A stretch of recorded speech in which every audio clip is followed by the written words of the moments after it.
All right, everybody, welcome back for another deep dive.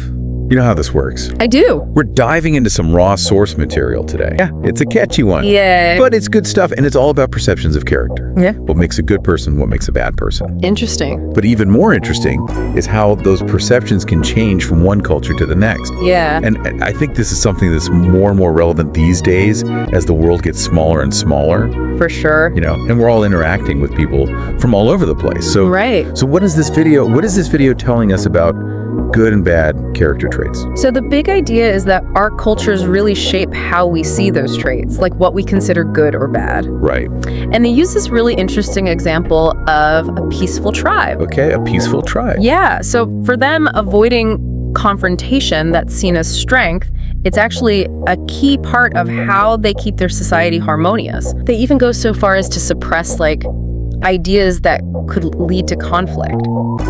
Well, hold on, wait. So Yeah. if you have an idea, even if it's a good idea, Yeah. but it might lead to some disagreement or some argument, Exactly. you just keep it to yourself. You don't bring it up. It's all about keeping the peace. Okay, I see what you're saying, but doesn't that kind of stifle things like They don't. innovation or critical thinking? Like, Absolutely. if you're always so worried about keeping everyone happy, are you really going to push the boundaries? That's the flip side, right? So for them, it's about harmony, but someone outside that tribe looking in, Right. they might see that avoidance as weakness, maybe even cowardice. It's like that whole, Yeah. like speak softly but carry a big stick Totally. kind of a thing. It's a complete reversal of what we might consider strong or assertive. Yeah. But here's the thing. Neither perspective is necessarily wrong. It's all relative to that cultural context. So it's a paradox.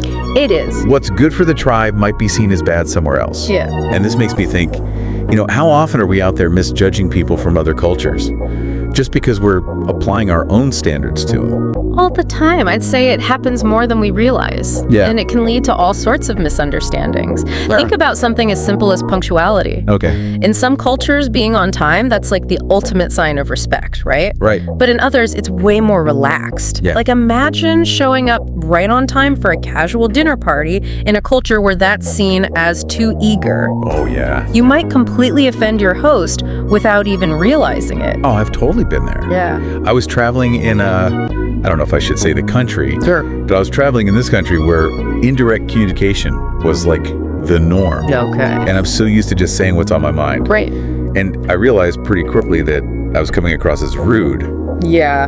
without even meaning to. It's a tough lesson to learn, Yeah, but it's an important one. it really is. And this is the takeaway, right? Just recognizing that these differences exist is like the first step. It's crucial for communication, Right. for avoiding conflicts, know? Yeah. We have to remember that good and bad, these aren't universal concepts when it comes to how people act.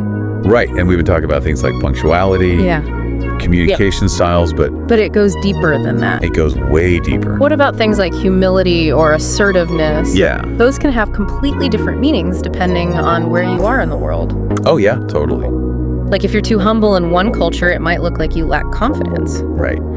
It all boils down to the values and norms that each culture prioritizes. So listeners out there, think about it.